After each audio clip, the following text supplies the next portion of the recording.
नमस्कार दोस्तों, मैं डॉक्टर कुलदीप जांगेड़ एक बार फिर से आपका मेरे YouTube channel doctor Kuldeep Jangid homeopathy में हार्दिक स्वागत करता हूं। दोस्तों, आज का जो है हमारा वीडियो है, इसमें मैं आज आपको जानकारी दूंगा एक मूड डिसऑर्डर के बारे में। यानी कई लोग होते हैं जिनका मूड बहुत जल्दी चेंज होता है और वो भी एक्सट्रीम लेवल पे होता है। इसी मूड डिसऑर्डर के बारे में आज मैं जानकारी दूंगा कि मूड चेंज या ये मूड डिसऑर्डर जिसको कि बोलते हैं बाइपोलर डिसऑर्डर, वो क्या है, इसके क्या कारण होते हैं, इसके क्या सिम्टम है और इसका होम्योपैथी में क्या बेस्ट ट्रीटमेंट अवेलेबल है। क्योंकि दोस्तों यह एक बहुत ही सीरियस मेंटल डिसऑर्डर होता है, यानी दिमाग से संबंधित एक बहुत ही सीरियस विकार है जिसका कि समय रहते समाधान करना बहुत जरूरी है। दोस्तों, मनुष्य का एक स्वभाव है, कभी वो खुश रहता है, कभी वो दुखी रहता है, यह समय और परिस्थिति के अनुसार वो चेंज होता रहता है। यह एक बहुत ही कॉमन प्रोसेस है जो कि सबके साथ होता है, लाइफ लॉन्ग प्रोसेस होता है दोस्तों। लेकिन अगर इसकी बहुत तेज इंटेंसिटी है, यानी इसकी अगर तीव्रता बहुत ज़्यादा है और ये अगर बार बार हो रहा है, तो यह एक सीरियस कंडीशन होती है। ऐसी कंडीशन में दोस्तों आपको इसमें चिकित्सक के परामर्श की आवश्यकता होती है। दोस्तों, कई लोगों को आपने देखा होगा कि एक बार तो वो उनका जो मूड है बहुत ही वो एक्साइटेड है, बहुत ही हैप्पी है, वो बड़ी बड़ी प्लानिंग्स करते हैं, बड़े बड़े इन्वेस्टमेंट करते हैं, ओवर कॉन्फिडेंस में रहते हैं, अपने आप को न जाने क्या समझते हैं, बड़ी बड़ी डींगे हाँकते हैं, सबसे बड़े जोश से मिलते हैं।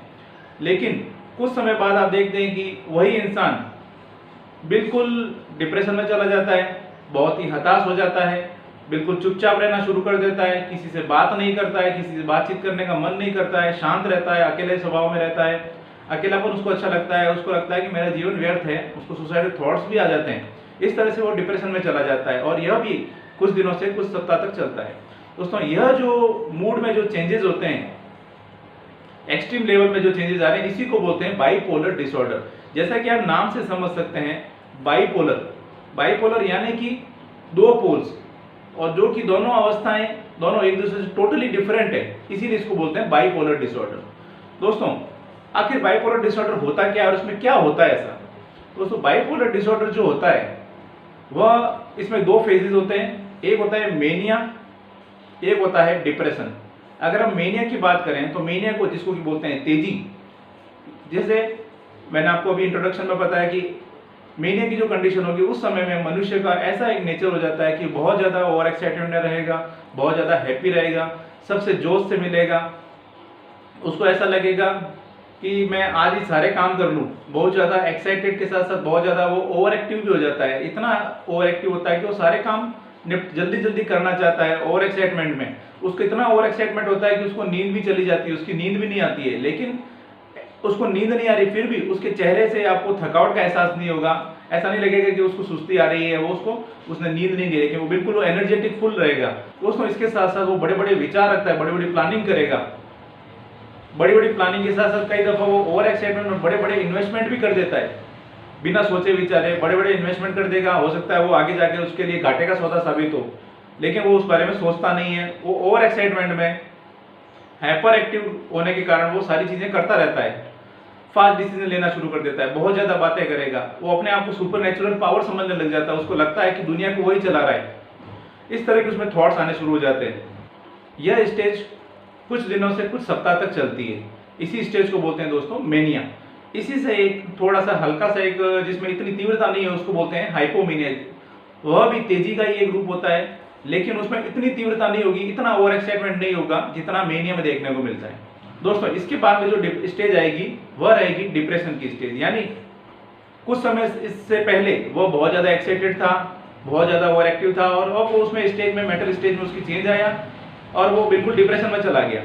अब डिप्रेशन की स्टेज जब स्टार्ट होती है, उसके अंदर उसको किसी काम को करने की इच्छा नहीं रहती है, वह बहुत हताश रहता है, बहुत निराश रहेगा, वो थका थका सा रहेगा, उसको किसी इंसान से बात करना अच्छा नहीं लगता है, वो एकांत पसंद करेगा, मिलेगा जुलेगा नहीं, बोलेगा बिल्कुल नहीं, और उसके साथ साथ उसको ऐसा लगेगा कि उसका जीवन अब व्यर्थ हो गया है। वो अपने उसके साथ में जो भी घटित हुई है, जो भी उसके साथ दुर्घटनाएं हुई है या उसके साथ जो बुरी बातें हुई है, उसके बारे में सोचता रहता है, उसके अंदर ही डूबा रहता है, और उसके साथ साथ उसको लगेगा जीवन व्यर्थ है, इस जीवन का कोई मतलब नहीं है, मेरा जीवन बेकार हो गया। उसको सुसाइडल थॉट्स आने शुरू हो जाते हैं, वो अपने इस जीवन से दुखी हो जाता है, इतना दुखी होता है कि वो अपने जीवन को समाप्त करने की, यानी सुसाइड करने के बारे में भी सोचने लग जाता है। इस तरह की जो डिप्रेशन की स्टेज होती है वह भी कुछ दिनों से कुछ हफ्ता तक उसको चलती है। और यह स्टेज है जो मूड में चेंजेस आ रहे हैं, जो कि एक्सट्रीम लेवल पे है, वह फ्रीक्वेंटली होता है। कभी वो बहुत ज़्यादा खुश रह रहा है, वापस वो डिप्रेशन में चला जाता है, थोड़े टाइम बाद तक वो नॉर्मल रहेगा, फिर बाद में वापस ऐसा होगा। ऐसा उसके साथ में हो सकता है साल में 5 या 6 बार हो जाता है, या उससे ज़्यादा भी हो जाता है। तो दोस्तों ये काफ़ी सीरियस कंडीशन हो जाती है। ऐसे कुछ सिम्टम होते हैं जो कि उसको बाइपोलर का अगर पेशेंट है तो उसमें देखने को मिलते हैं।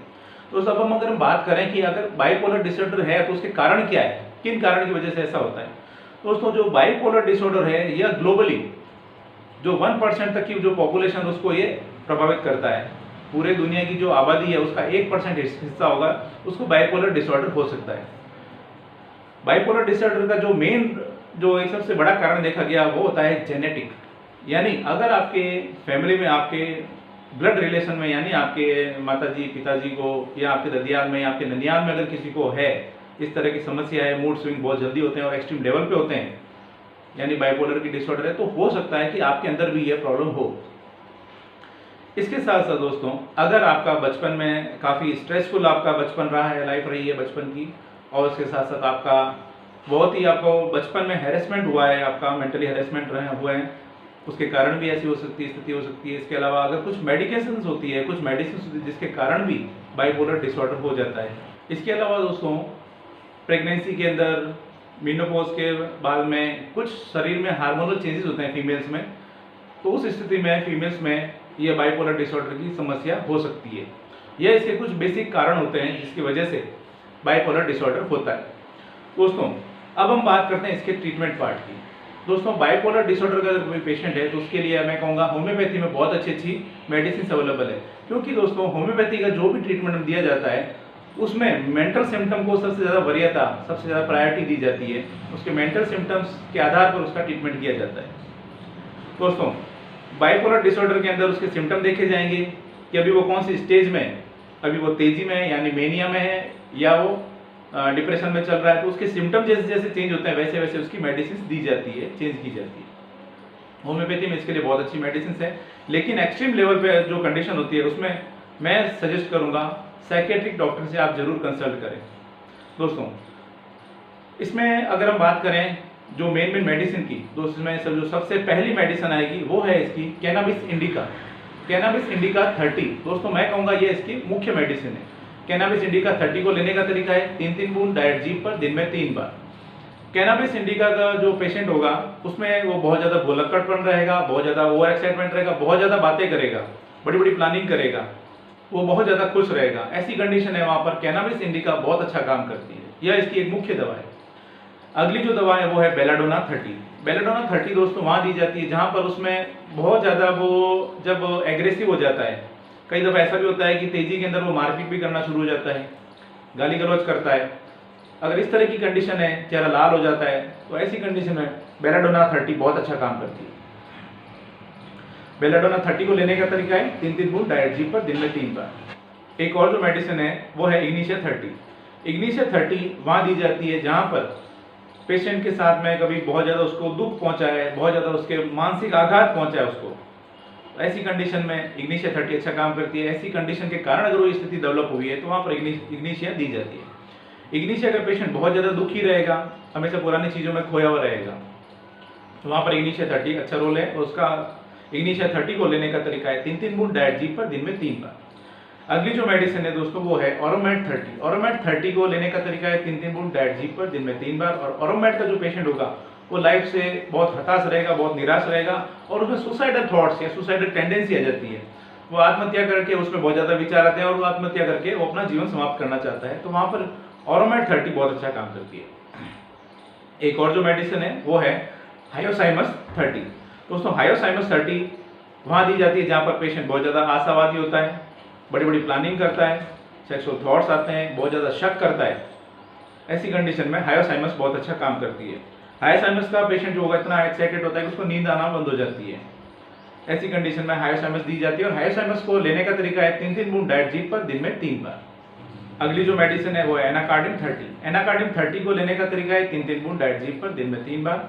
एनाकार्डिन 30 वहाँ दी जाती है जहाँ पेशेंट बहुत ज़्यादा भुलक्कड़ हो जाता है और उसके साथ साथ उसमें कॉन्फिडेंस की काफ़ी कमी आ जाती है और वह भला बुरा कहता है। ऐसी कंडीशन में एनाकार्डिन बहुत अच्छा काम करती है। उसके मन में हमेशा वो कन्फ्यूजन की स्थिति रहेगी, उसको ऐसा लगेगा उसको दो तरह के जो है उसमें दिमाग में उसके थॉट्स हैं या दो तरह की विचारधाराएं उसको कंट्रोल कर रही है। एक कहती है करो, एक कहती है नहीं, एक कहती है नहीं करो। इस तरह उसमें मेंटल उसमें जो सिम्टम होते हैं वो देखने को मिलते हैं। वहाँ पर एनाकार्डियम बहुत अच्छा काम करती है और एनाकार्डियम को भी लेने का तरीका 3-3 बूंद डेड जीप पर दिन में 3 बार। दोस्तों यह इसकी कुछ मुख्य मेडिसिन है। इसके अलावा और भी बहुत सारी मेडिसिन होती है जैसे स्ट्रामोनियम, लेकेसिस, इसके अलावा स्टेफाइसेगरिया और भी बहुत सारी मेडिसिन है जो कि एज पर सिम्टम और एज पर इंडिकेशंस दी जाती है।